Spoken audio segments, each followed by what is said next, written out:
Hey everybody, KC here. So this is going to make the folks who think I spend too much time hammering on Instacart, and more accurately on Instacart's retail customers, people who think I spend too much time doing that, they're going to really hate this segment. But you know, what can I tell you? Sometimes the news gods deliver, right? That, by the way, that's an expression people in my racket have. Sometimes you have no idea what you're going to write about, and the news gods deliver. Let me tell you something, I'm really lucky about that. News gods have been delivering to me for 18 plus years, and they just keep on coming. So anyway, I had a conversation with a retailer, and the retailer was explaining to me that they did not do business with Instacart.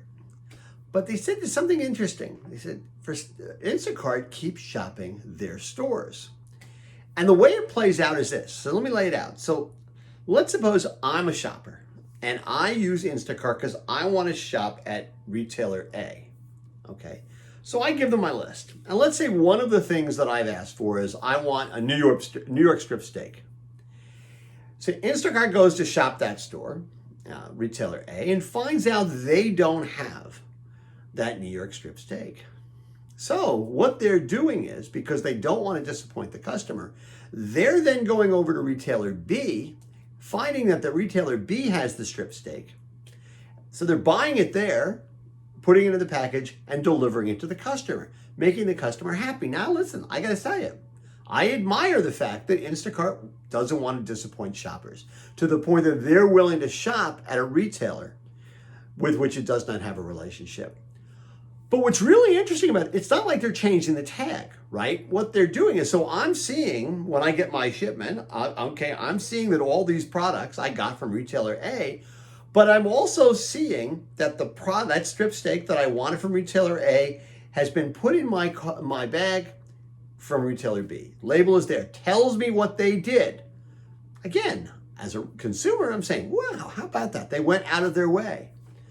But here would be my concern if I'm retailer A. So Instacart has fulfilled its value proposition.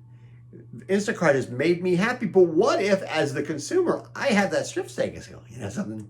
That's a really good strip steak. In fact, that strip steak is better than any strip steak I've ever gotten from retailer A. So I decide I'm going to start buying my meat at retailer B. Okay. Go to retailer B, I really like their store. I like their meat, I like their seafood, like their produce, like their bakery. And suddenly, instead of being a shopper at retailer A, I'm now shopping at retailer B. And you know who enabled that? Instacart.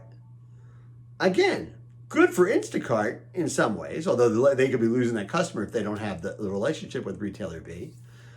And good for retailer B and good for me for the shopper. But retailer A, which decided to outsource the e-commerce part of their business to Instacart, thinking that Instacart was going to look after its brand, they're suddenly potentially out in the cold. Now, this is not a hypothetical situation. This is happening because I talked to a retailer to whom they're the retailer B in this particular scenario. Again, I'm not slamming Instacart. They're looking after the customer. I am asking the serious question to retailers that are doing business with Instacart. Why are you doing this? They're not looking after you. They're looking after your customers and they're looking after themselves, but they may not in the long run be best for your business. Okay, tell me I'm wrong. I'm just looking at this thing going, I don't understand why this makes sense. And let's suppose retailer A was Wegmans. Are they really want to be in a position where somebody could actually steal their business because they've outsourced it to Instacart? I don't think that makes a lot of sense. Anyway, that's what's on my mind this morning. And as always, I want to hear what's on your mind.